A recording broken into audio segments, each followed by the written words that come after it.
보고 있어요. 저는 그렇게 사도행전에 나타나는 그런 교회가 되기를 원하거든요. 성령이 충만했던 스데반 집사님은 천사의 얼굴을 가지고 담대하게 복음을 전합니다. 전 지난 일주일 동안 여러분들이 천사의 얼굴을 가지라고 여러분에게 권면했어요. 어떻게 일주일 동안 천사의 얼굴 좀 하셨습니까? 아니면 그냥 똑같습니까? 물론 천사의 얼굴은 이렇게 일주일 만에 바뀌는 건 아니겠죠. 우리가 수십 년 동안, 아니 우리 평생에 걸쳐야 될 얼굴이 바로 천사의 얼굴 아니겠습니까? 스데반의 설교를 들었던 유대인들은 막 이를 갑니다. 그리고 스데반을 향하여 돌을 막 던져요. 스데반은 돌에 맞아서 상처가 나고 피가 흘려가며 죽어갑니다. 그가 죽어가는 가운데 하나님을 보게 됩니다. 그리고 그 하나님 보좌 우편에 서 계시는 예수님을 보게 되죠. 얼마나 기뻤을까요? 자기 순교의 현장에, 고난의 현장에 예수님이 지켜보고 있는 것. 그리고 스데반은 이렇게 기도합니다. 내 영혼을 받으소서. 스데반은 알았어요. 자기 영혼이 지금 죽으면 누구 앞으로 간다? 하나님 앞으로 간다. 내 영혼을 받으소서. 얼마나 좋은 기도예요. 예수님도 십자가에서 내 영혼을 받으소서. 여러분, 오늘 우리가 주님 앞에 이런 기도를 할 수 있어야 되는 겁니다. 돌을 던지는 그들을 향하여 뭐라고 합니까? 주여, 이 죄를 그들에게 돌리지 마옵소서. 스데반은 실제로 예수님을 보았고 예수님이 함께하는 것을 확신했습니다. 하나님께서 그런 스데반이 돌에 죽는 것을 허락하십니다. 허락하셨어요. 하나님이 막아줄 수도 있는데 허락하셨어요. 그래서 최초의 순교자 바로 스데반이 나오게 됩니다. 예수 믿다가 죽을 수도 있고요. 복음 전하다가 핍박을 받을 수도 있고 어려움을 당할 수도 있어요. 우리 그리스도인이 그렇습니다. 왜 우리 그리스도인 하면 복 받는 존재인 것 같죠? 예수 믿고 복 받으라. 예수 믿으면 잘 된다. 예수 믿으면 만사 형통하다. 오늘 본문은 뭐라고 설명할 겁니까? 예수 믿다가 돌 맞아 죽었는데요. 예수 믿다가 어려움이 찾아왔는데요. 뭐가 진짜 복음입니까? 여러분, 오늘 저는 여러분에게 진짜 복음을 얘기하려고 그래요. 예수 믿다가 어려움이 생길 수가 있고 예수 믿다가 여러분 내 육신적으로 큰 해를 당할 수도 있는 겁니다. 오늘 스데반이 그렇게 돌에 맞아 죽어요. 여러분은 어떻게 생각합니까? 아니 다른 것도 아니고 복음 전하다가 돌에 맞아 죽었으니 도대체 하나님 뭐 하신 겁니까? 이런 게 따질 겁니까? 하나님은 도대체 어디 계신 겁니까? 라고 여러분 얘기할 겁니까? 오늘 스데반의 죽음 앞에 두 가지 반응이 나와요. 저는 여러분이 두 가지 반응을 보면서 어떤 반응을 하고 있는지 한번 보겠습니다. 첫 번째 반응입니다. 1절. 자, 1절이 이렇게 얘기합니다. 사울은 그가 죽임 당함을 마땅히 여기더라. 그 나라 예루살렘에 있는 교회가 큰 박해가 있어 사도 외에는 다 유대와 사마리아 모든 땅으로 흩어지니라. 스데반 집사님이 돌에 맞아 죽은 거에 대해서 당연시 여기는 사람들이 있었습니다. 왜 그러니까 예수님을 그 자리에서 전해? 왜 저 사람들을 자극하는 거야? 죽어마땅하지. 당연시 여긴 사람들이 있었어요. 스데반의 죽음을 당연시 여기는 사람들은 보통 유대인들, 특별히 유대인들 중에서도 지도자들, 그들은 하나님을 잘 아는 사람들이었어요. 율법을 잘 지키는 사람들이었는데 그들이 가장 먼저 앞장서서 예수님을 십자가에 못 박았지 않습니까? 그 예수님을 십자가에 못 박았던 그 무리들은 이제는 예수님을 잘 믿었던 스데반 집사님 역시 돌을 던져 지금 그 사람을 죽게 하는 겁니다. 여러분, 사람이 아무리 잘못했어도 죽이는 것은 보통 심각한 문제가 아니잖아요. 아무리 잘못했다고 죽여요? 보통 정신입니까? 보통 사명입니까? 이들이 이렇게 스데반 집사님을 향하여 돌을 던져가며 죽이는 이유가 뭡니까? 무지하기 때문에, 모르기 때문에, 저분이 누군지 모르기 때문에, 예수님이 누군지 모르기 때문에 십자가에 매달았고 돌을 던져 죽인 겁니다. 그게 바로 무지라는 겁니다. 무지. 수많은 사람들이 나중에 예수님 앞에 서게 될 거예요. 왜 나를 믿지 않았느냐? 몰랐는데요? 무지합니까? 모르는 죄가 큰 죄입니다. 모르는 죄가 큰 죄. 이렇게 예배하고 있다고 아는 것도 아니에요. 하나님 예배하는 공간에 앉아있다고 여러분 압니까? 예수님을 알고 하나님을 알고 십자가의 사랑을 알고 복음을 알아요? 여러분 안에 그 복음이 있습니까? 그걸 알아야죠. 모르면 무지라는 거, 무지. 모르니까 그렇게 스데반 집사님을 돌로 쳐 죽였던 것이고, 모르니까 예수님의 십자가 부활을 거부하는 겁니다. 여러분, 그래도 오늘은 복음을 아는 자와 모르는 자의 싸움이다. 아는 자, 우리, 모르는 자, 세상. 늘 복음을 아는 자와 모르는 자 사이에는 전쟁이 있기 마련인 겁니다. 근데 여러분, 모르면 가만히 있어야 될 거 아니에요. 모르는 사람이 또 열심히 있단 말입니다. 이게 문제예요. 3절 보시죠. 3절. 3절. 사울이 교회를 잔멸할 새 각 집에 들어가 남녀를 끌어다가 옥에 넘기니라. 잘 몰랐던 사람, 사울이라는 사람이 대표적으로 나오죠. 이 사람 잘 몰랐거든요. 무지했거든요. 예수님이 하나님의 아들인지 예수님이 구원자인지 몰랐습니다. 그 사울이 우두머리가 되어서 교회를 잔멸하려고 그럽니다. 교회의 모든 사람들 다 옥에다 잡아 가두고 교회 문을 닫고 교회를 없애버리려고 했어요. 사탄이라는 짓을 누가 하고 있어요? 이 사울이라는 사람이 하고 있습니다. 왜? 무지한 자가 뭐가 있어요? 열심히 있으니까. 여러분, 그래서 신앙적으로 열심히 있는 건 좋아요. 교회인의 열심을 내는 건 좋아요. 근데 여러분, 무지하고 열심을 내면요, 교회에 심각한 해를 끼칩니다. 정확히 알아야 돼요. 예수님의 십자가, 복음, 내가 사는 게 뭔지를 정확히 아는 자가 열심히 써야 되는 겁니다. 오늘 그 일에 앞장섰던 사람이 사울이라는 사람이에요. 나중에 이 사울은 자기가 지금 교회를 잔멸하려고 그러고 모든 믿는 사람들 잡아다가 옥에 가두려고 했던 이 사람이 나중에 예수님을 만나게 되죠. 그러니까 나중에 그 위대한 사도 바울이 됩니다. 사도 바울이 자기 인생을 이렇게 표현합니다. 나는 핍박자였다. 나는 박해자였다. 나는 폭행자였다. 핍박자, 박해자, 폭행자. 왜? 모르기 때문에. 모르는 데다가 열심까지 있어요. 이게 문제였다, 이런 얘기예요. 스데반의 죽음을 두고 이렇게 지극히 당연시 여기는 사람이 있던 반면에 여러분 같으면 어떻게 하실 거예요? 순교자가 오늘 우리 예배 가운데 나왔어요. 여러분은 그 순교자가 나왔는데 그 순교자의 무덤 앞에 여러분이 서 있다면 여러분은 어떤 고백을 하실 겁니까? 멀리 해외에서 선교하시다가 선교사님이 순교를 당하셨어요. 이제 한국 땅에 와서 전주 인근에 묻혔어요. 여러분이 그 무덤 앞에 서 있다면 여러분들은 뭐라고 얘기할 겁니까? 2절 보겠습니다. 2절. 같이 한번 읽어볼까요? 2절입니다. 2절 같이 읽겠습니다. 시작. 경건한 사람들이 스데반을 장사하고 위하여 크게 울더라. 경건한 사람들, 그리스도인들을 말하죠. 그리스도인들이 돌에 맞아 죽었던 스데반의 무덤 앞에 서 있어요. 그리고 그를 위하여 크게 울었어. 왜 울었을까요? 슬퍼서. 여러분, 이 눈물의 의미가 뭘까요? 슬퍼서? 스데반 집사님을 다시는 볼 수 없어서? 물론 그런 마음도 있었습니다만 그분이 가신 길이 너무나 고귀하잖아요. 마치 예수님과 같잖아요. 마지막 순간까지 복음을 전하며 돌에 맞는 그 순간까지 그들을 위하여 축복하며 주님 나라 갔던 그 스데반 집사님의 그 고귀한 그 길이 감동이 되지 않습니까? 많은 사람들이 스데반을 장사하며 울게 됩니다. 그리고 뭐라고 얘기했습니까? 나도 저 스데반 집사님과 같은 그 길을 가기를 원합니다라고 그들이 결단하게 됩니다.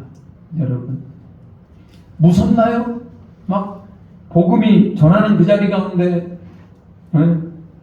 핍박이 오고 돌을 던져 죽이려고 하는 그 상황이 무섭나요? 그게 아니고 그들은 다시 한번 내가 예수 그리스도를 잘 믿고 복음을 살아내며 하나님의 사람이 되어야 되겠다고 결단합니다. 자, 4절. 자, 4절 보십시오. 같이 한번 읽겠습니다. 4절 시작. 그 흩어진 사람들이 두루 다니며 복음의 말씀을 전할세. 사람들이 흩어지게 돼요. 흩어지게 돼요. 교회는 말할 수 없는 핍박과 또 고난이 찾아오게 됩니다. 사도들 말고는 예루살렘을 다 떠나게 됩니다. 왜? 너무나 핍박이 심하니까. 유대 종교 지도자들은 스데반 사건 이후에 모든 그리스도인들을 다 잡아서 죽이려고 그럽니다. 그러니까 여러분 교회 안에 사람이 찾아올 수가 없어요. 교회는 이제 누구만 남았냐? 예루살렘 교회 안에는 예수님의 제자들이었던 사도들만 지키게 됩니다. 근데 여러분 그 사도들도 참 대단해요.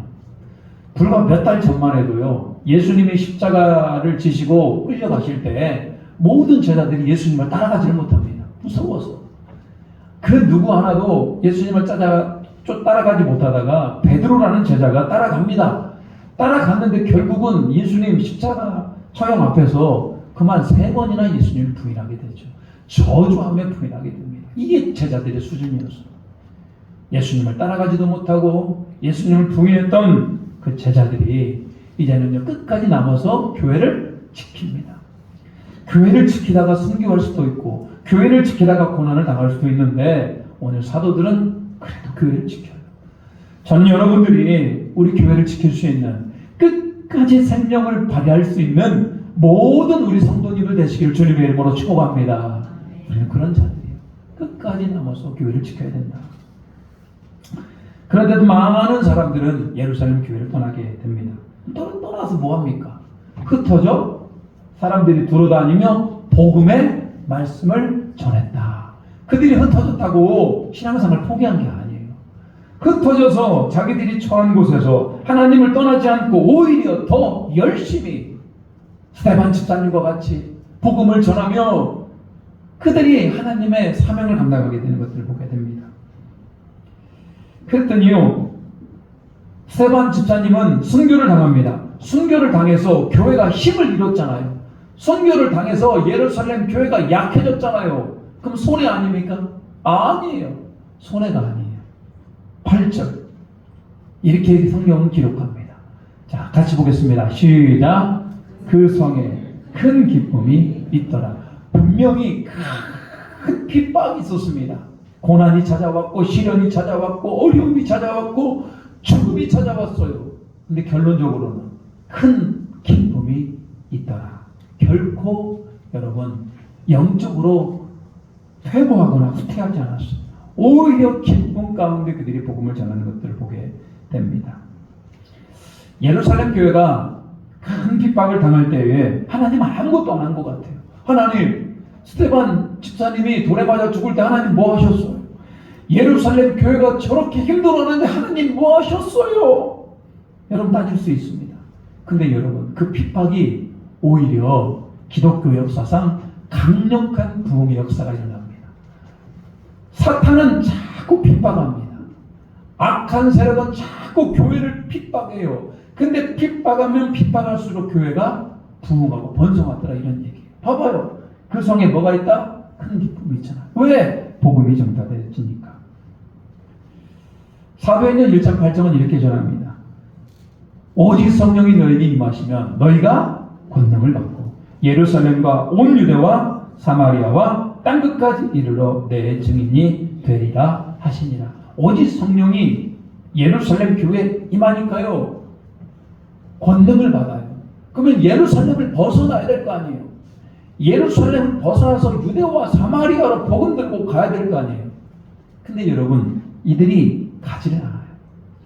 예루살렘 안에만 머물러 있습니다.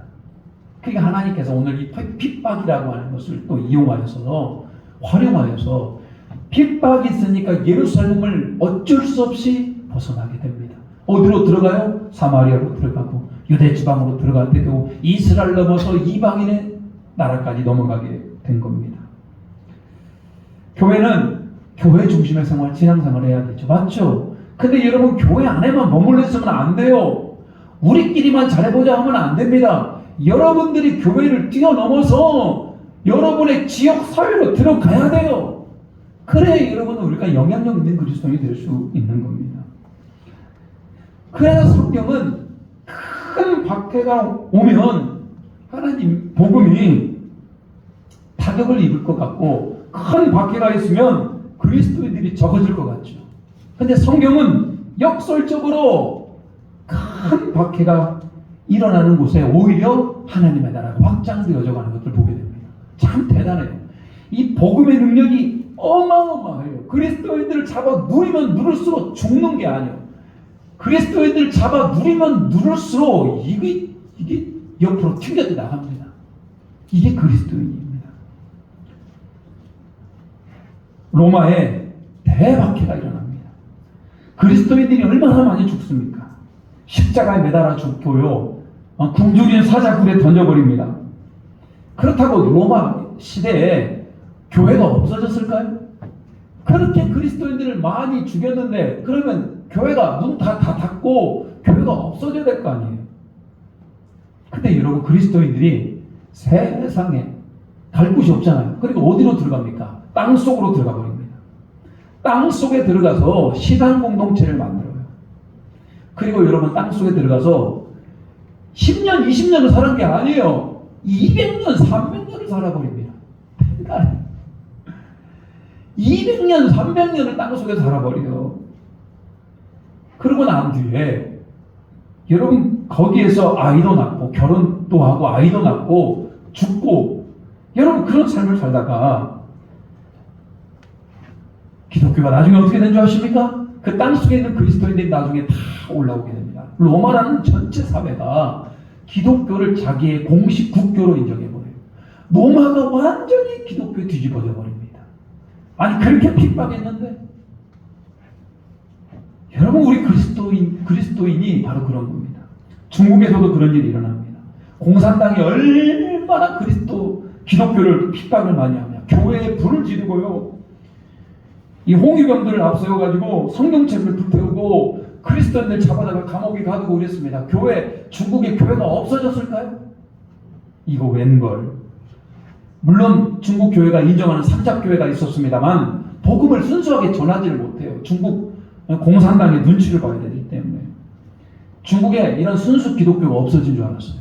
근데 나중에 문화가 개방되고 들어가 보니까요. 세상에 중국의 지하교회들, 가정교회들이 어마어마하게 막 부흥을 해버린 겁니다. 우리나라 사람 숫자보다도 더 많은 성도들이 중국이라는 나라에 있었습니다. 지금 중국의 최고의 지도자라고 하는 시진핑이라는 사람이 얼마나 교회를 많이 핍박하는지 몰라요. 교회 십자가를 다 내리고 중국 안에 있는 선교사님들을 다 퇴출시키고 중국이 말할 수 없는 박해의 나라가 되어버렸어요. 중국뿐만 아닙니다. 전 세계에 예수 그리스도의 복음을 전하는 나라들이 얼마나 많은 박해와 핍박이 있는지 몰라요. 그러면 이렇게 많은 박해와 핍박이 있으면 기독교는 사라질까요? 그러지 않아요. 물어봤어요. 중국의 기독교는 점점 사라질 것 같습니까?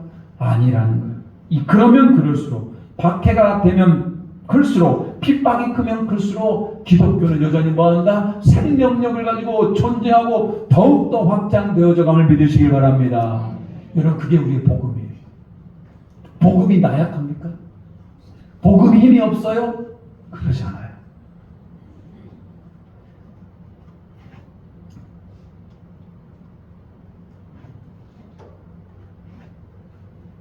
스테반의 순교와 핍박은 손해가 있는 것 같아요. 아니 스테반 같은 선생님이 죽었어요. 예루살렘 교회가 문을 닫게 생겼어요. 손해인 것 같으나 아닙니다. 하나님의 역사와 하나님의 풍성한 은혜는 이렇게 확장이 되고 있어요. 스테반은 죽임을 당해요. 순교하시는 분도 계시고 복음을 전하는 분도 계시는 거예요. 오늘 7 집사님 중에 이 빌립이라는 집사님이 등장을 합니다. 빌립 집사님은 스테반 집사님이 순교하는 것들을 옆에서 지켜봤어요. 그리고 빌립 집사님 역시 전혀 두려워하지 않고 하나님의 음성을 듣고 성령을 따라 이제는 복음을 전하기 위해서 이 사마리아라는 곳에 가게 됩니다. 여러분, 사마리아가 어떤 곳이에요? 사마리아는 유대인이라면 가장 싫어하는 동네가 바로 사마리아예요. 왜? 왜 그렇게 사마리아를 싫어할까? 여러분, 북이스라엘의 수도였던 사마리아는 제대로 하나님을 섬겼던 적이 별로 없어요. 그냥 우상을 숭배했던 지역이에요. 그래서 하나님께 멸망을 당했어요. 아수르라는 지역에 의해서, 아수르라는 나라에 의해서 북이스라엘은 그렇게 하나님 섬기지 않고 우상 숭배 많이 하더니 멸망을 당합니다. 그리고 아수르 남자들이 몰려와가지고 사마리아의 유대인 여자들과 결혼을 하면서 완전히 피가 섞여버립니다. 그러니까 여러분, 저 북이스라엘의 사마리아는 피가 섞인 짐승만도 못한 이방인의 나라라고 생각을 합니다. 그래서 사마리아는 땅도 밟지 않아요. 사마리아가 여기 있으면요, 삥 돌아가요. 삥 돌아가. 절대 사마리아 사람들과는 얘기도 안 섞어요. 근데 오늘 빌립 집사님은 그 사마리아 지역에 들어갑니다. 왜 들어갔을까요? 복음을 전하기 위해서. 그러면 빌립 집사님은 사마리아를 좋아했을까요? 빌립 집사님은 처음에는 사마리아를 별로 좋아하지 않았겠죠. 사마리아는 사마리아 사람들을 개로 여기며 인간 취급을 안 했던 사람이 바로 빌립 집사님도 그 중에 한 사람이었는데, 그가 오늘 복음을 받아들이고 하나님의 선한 은혜가 자기 안에 들어오니까요, 자기 안에 있는 모든 편견을 다 깨버립니다. 아, 저 사마리아 사람도 구원받아야 될 사람들이구나. 저 사마리아 사람을 향한 하나님의 마음이 있구나. 그래서 오늘 빌립 집사님은 자기 모든 편견을 다 내려놓고 안 될 것 같은 게 어디 있어요? 그냥 하나님이 가라고 하니까 가는 겁니다.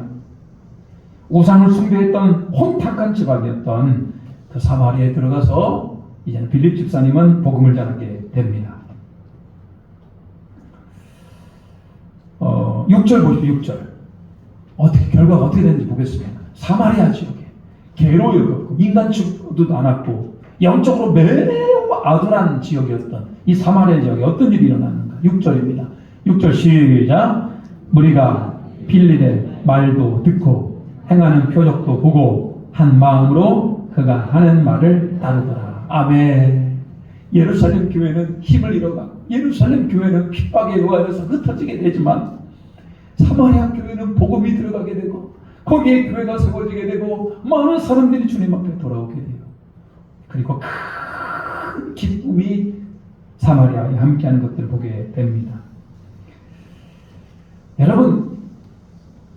여러분 편견이라는 게 있습니까?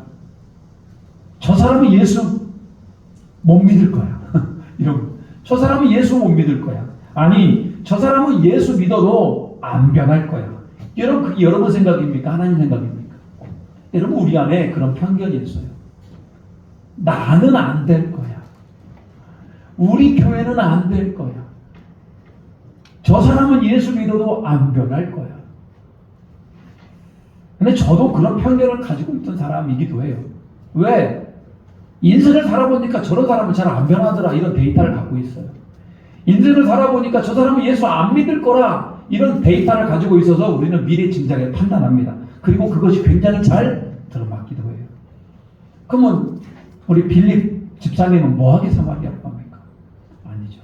하나님께서 마음을 주시면은, 하나님이 저 사람을 사랑하고 하나님이 함께 하시면 저 사람도 변화될 수 있고 하나님이 함께 하시면 저 사람도 은혜를 누릴 수 있다라고 믿었기 때문에 그런 거 아니겠습니까? 여러분, 사람을 생각해 보십시오. 내가 예수를 믿은 게 내가 잘해서입니까? 여러분, 그런 것 같아요?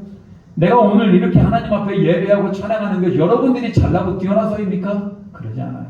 하나님이 나를 만나주셨고 내 마음 가운데 오셔서 우리를 변화시켜 주셨기 때문에 여러분 이 자리에 있는 거 아니에요. 그 공로가 우리에게 있는 게 아닙니다. 하나님께 있는 겁니다. 그래서 오늘 여러분 안에 좀 편견을 좀 내려놓으시길 바랍니다. 하나님 만나면 모든 사람이 다 변화될 수 있다. 예수님 만나면 변화될 수 있다라고 확신을 가지고 모든 사람을 대할 수 있는 우리 모두가 되시길 주님의 이름으로 축복합니다. 여러분, 오늘 빌립이 복음을 전했을 때 얼마나 기쁨이 있어요.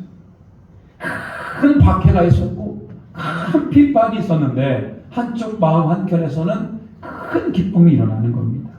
여러분, 기쁨이라는 것이 하나님의 영적인 선물이에요. 여러분, 기쁨을 잃었다면 여러분 지금 신앙생활 잘 못하고 계시는 거예요. 왜? 여러분, 박해가 있는 그 자리에도 뭐가 있다? 기쁨이 있는 겁니다. 선교의 현장에도 여러분 우리는 기뻐할 수 있는 겁니다. 그러면 어떻게 기뻐할 수 있을까? 여러분, 가만히 앉아서 기쁨이 됩니까? 오늘 저는 세 가지로 여러분이 기쁨을 누릴 수 있는 것 세 가지를 좀 소개하기를 원합니다. 첫째로 여러분이 기쁨을 느끼기 위해서는 여러분이 신앙을 고백할 때 정말로 그게 기쁨이에요. 베드로는 주는 그리스도시요 살아계신 하나님의 아들이십니다. 그러니까 여러분 이 말을 딱 듣는 순간 예수님 너무나 기뻐요.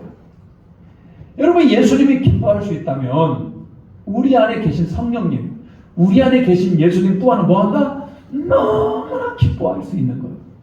그래서 여러분, 내 안에 계신 영이, 내 안에 계신 예수님이 기뻐하기 위해서 우리는 늘 뭘 하자? 신앙을 고백하는 겁니다. 여러분, 여러분이 신앙을 고백할 때 여러분의 기쁨이 생기지 않는다면 여러분은 가짜예요.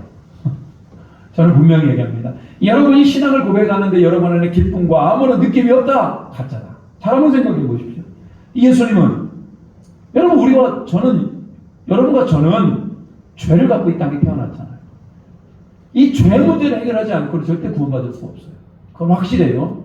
죄는 반드시 죄값을 치르게 돼 있다. 죄를 짓고 그 죄를 우리는 반드시 죄값을 치러야 되는데 영원한 멸망으로 가게 될 거예요. 근데 하나님이 그의 아들 독생자 예수 그리스도를 이 땅에 보내시고 십자가에 못을 박습니다. 왜? 저와 여러분의 모든 죄를 짊어지시고. 이건 말도 안 되는 거예요. 말도 안 되는 거예요. 근데 예수님의 모든 죄를 짊어지고 십자가에 죽으시고 그분이 살을 찢으시고 그분이 피를 흘림으로 말미암아 우리 모든 죄가 용서를 받아요. 예수님, 나는 믿습니다. 나는 죄인입니다. 이런 나를 위해 예수님이 십자가에 못 박혀 죽으시고 나의 모든 죄를 용서해 주시고 나를 구원함을 믿습니다. 아멘.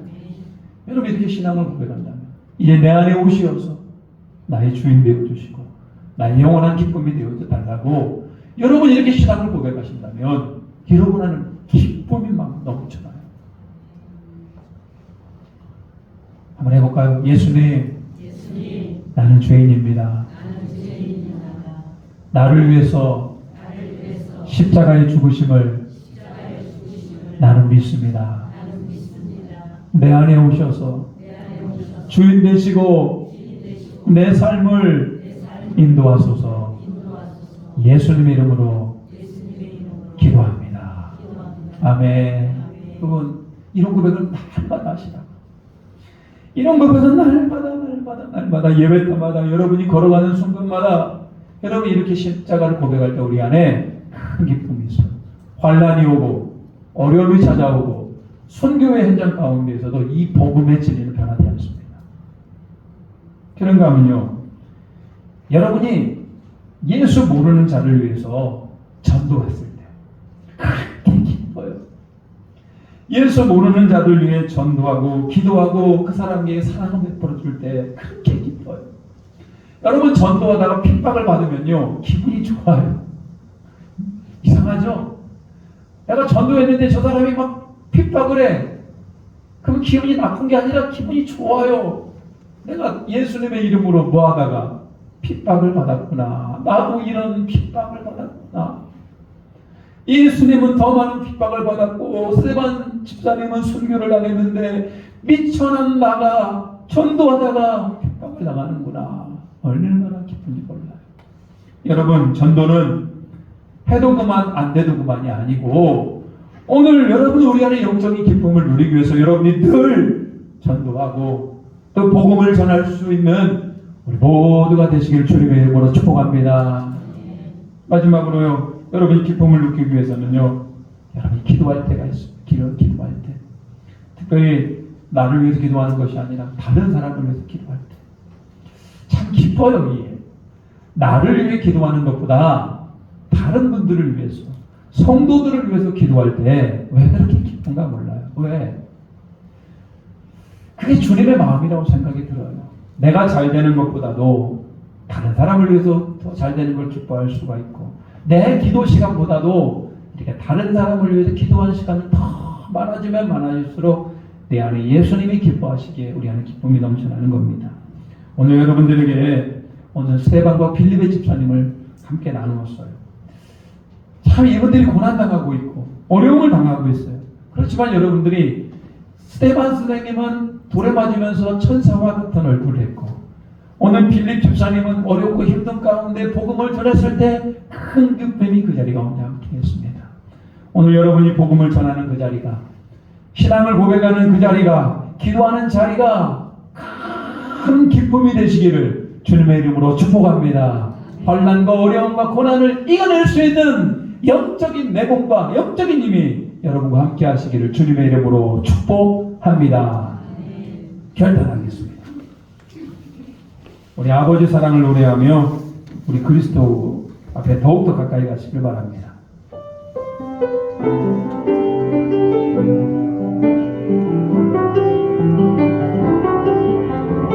아버지 사랑 내가 노래해, 아버지 사랑 내가 노래해,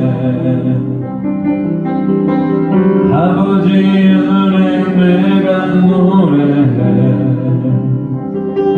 그 사랑 변함없으신, 거짓없으신, 성실하신 그 사랑, 사랑 갈 때 꼭 지나르시는, 거저가는 등 굴르지 않는 그 사랑, 변함없으신, 거짓없으신, 성실하신 그 사랑,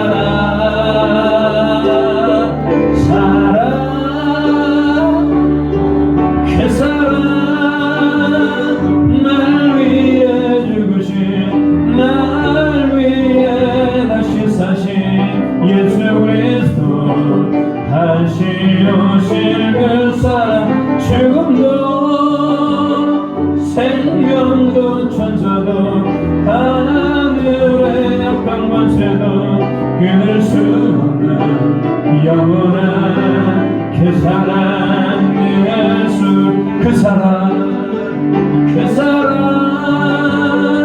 날 위해 죽으신, 날 위해 다시 사신 예수 그리스도, 다시 오실 그 사랑, 죽음도 천명도 천사도 하늘의 어떤 권세도 끊을 수 없는 영원한 그 사랑. 여러분 안에 그 사랑이 있습니까? 여러분 안에 그 기쁨이 있습니까? 그러면 여러분 어떤 환난과 어려움과 고난이 와도 여러분에는 이겨낼 수가 있는 겁니다. 그게 복음이에요. 그게 생명이에요. 이 시간 같이 한번 기도합니다. 그 십자가 있는 사랑 앞에 더욱더 가까이 가므로 말미암아 내 안에 영적인 큰 기쁨이 있기를 원합니다. 늘 예수 그리스도를 고백하게 하여 주시옵소서. 늘 불신자를 향하여 기도하며 그 영혼을 구원하는 내가 한 작은 불씨가 되게 하여 주시옵소서. 늘 기도할 때 영적인 기쁨이 있게 하여 주시고 예수님과 동행하는 자가 되기를 원합니다. 같이 한번 기도합니다. 주여, 아버지 하나님으로도 하나님 우리 안에 그 사랑이 있게 주시옵소서. 아버지의 사랑이 예수 그리스도께서 자기 몸을 내어주신 그 사랑이 우리 안에 있게 주시옵소서. 예수님의 마음을 알기를 소망합니다. 그 일 안에 우리가 복음을 전하는 일에 우리 안에 큰 환난과 어려움이 있을지라도 이것을 잘 이겨내게 하여 주시고, 하나님 큰 환난과 어려움 가운데도 우리 예수님이 주시는 큰 기쁨이 있게 하여 주시옵소서. 늘 신앙을 고백하고 예수님이 나의 주여 되시고 예수님이 나를 통치해달라고 하는 기쁨의 고백이 되어 주시고, 복음을 전하는 곳에 예수님을 전하는 곳에 기쁨이 되게 하여 주시고, 바로 이런 아버지 우리가 형제를 보여 기도하며 불신자 영을 놓고 기도할 때 그것이 우리 안에 기쁨이 되게 하여 주시고, 우리를 통치하신 하나님의 은혜가 되어 주시고 하나님 우리와 함께 하신 놀라우신 하나님의 평강이 우리 가운데 함께 할 수 있도록 주님부터 주시옵소서. 생명도 하나님 그 하늘의 영광을 드러내기를 원하오니 주여 오늘 이 자리 가운데 역사하여 주시옵소서. 이제 모든 것 다 눈을 풀어버리고 주시고 하나님 앞에 집중하기를 원합니다. 예수님 바람에 달려갈 수 있는 모두가 되기를 주여 도와주시고 약한 이 시대 가운데 빛이 되는 자들에게 도와주시옵소서. 하나님, 오늘 스데반 집사님의 선교 현장 가운데 또 그들은 힘을 내어 복음을 들고 전국적으로 또 전 세계적으로 흩어져 복음을 전하는 것들을 보게 됩니다. 우리 안에 모든 편견들 다 내려놓으며 하나님이 하실 것들을 기대하며 우리 안에 큰 기쁨이 있을 수 있도록 주님 붙들어 주시옵소서. 늘 예수 그리스도를 고백하며 예수 그리스도를 전할 때 또 기도할 때 생명을 나눌 때 우리 안에 큰 기쁨이 있게 하여 주시고 우리 안에 장로교회가 큰 기쁨의 공동체, 큰 사명의 공동체가 될 수 있도록 인도하여 주시옵소서. 예수 그리스도의 이름으로 기도 올리옵나이다. 아멘. 우리 찬송가 341장 부르시면서 준비하신 예물 드리시겠습니다.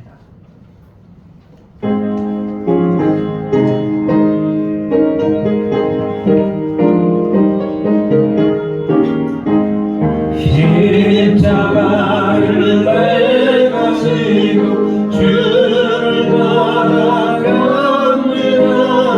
이제는 너 예수로만 나의 오래 삼겠네. 세상에서 버리고 모두 잃어버려도 주의 평안 내가 받고 영생 복을 받겠네. 주로 모여 다녔으니 나도 모여 다가리. 세상 사람 감사하나 예수 진실합니다. 예수 나를 사랑하사 빛난 얼굴 보이면 원수들이 미워해도 염려할 것 없겠네. 내가 피와 땀을 내에 주의 품에 안기고 세상 곳소 나갈 수로 마음 잃어받겠네. 주가 주신 기쁨에 기뻐할 것 무엇냐. 주가 나를 사랑하니 기뻐할 것뿐일세.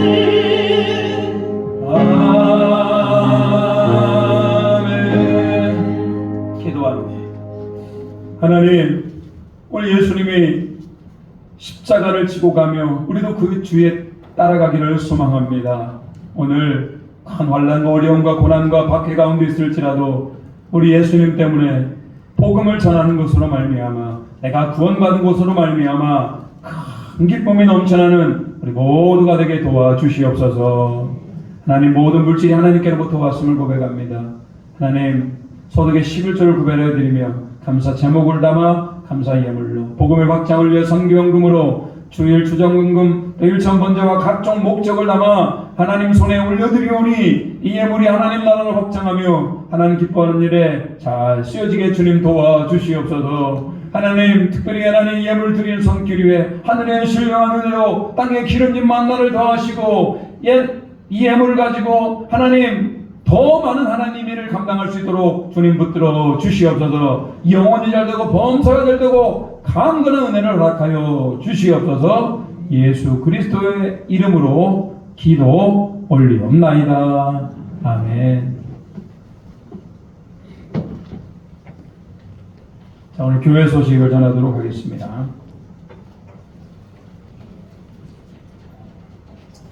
자, 오늘 교회 예배에 오신 분들을 모든 주님의 이름으로 환영하고 축복합니다. 잘 오셨고요. 항상 우리 안에 그리스도의 교제와 평안이 함께 하시길 바랍니다. 오늘 찬양 예배 후에는 재직회가 있습니다. 재직들은 꼭 참석해 주시기 바랍니다. 교회 일에 오후 예배도 참석하시고 또 재직들과 함께 우리 재직회를 하기를 바랍니다.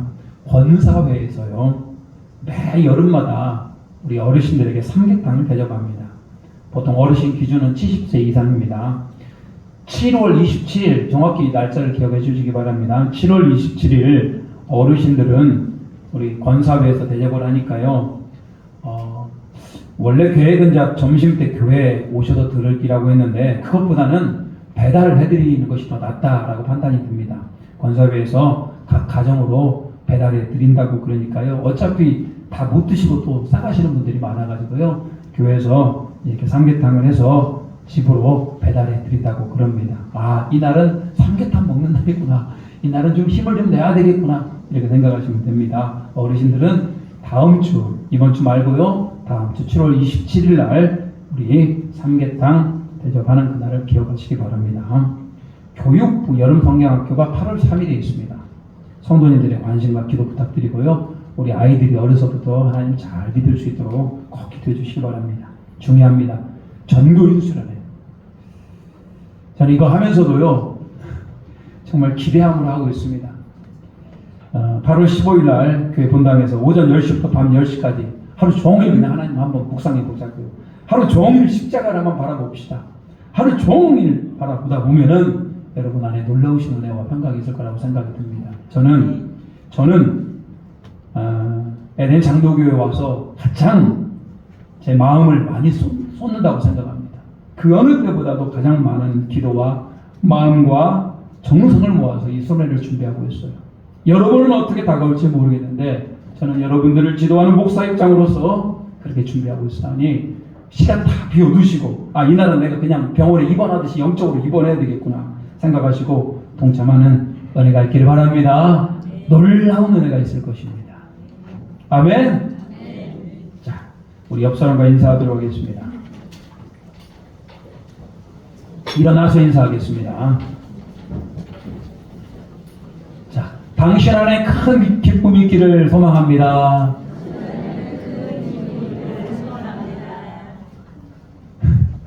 늘 예수님과 동행하시길 바랍니다. 전교인 수련회 갑시다. 네, 자, 결단합니다.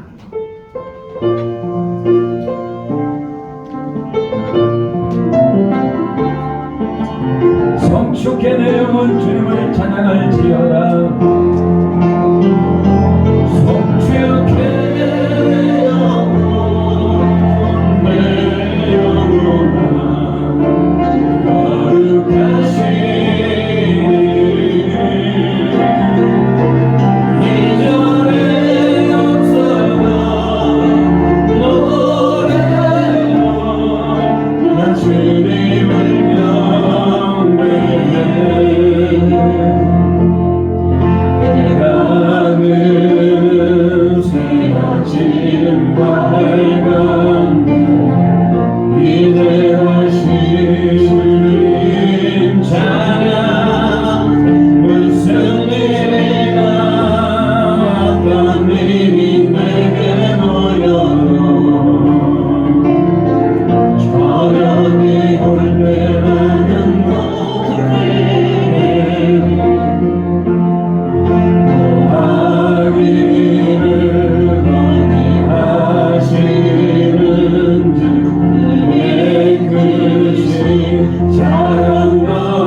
그 없는 사랑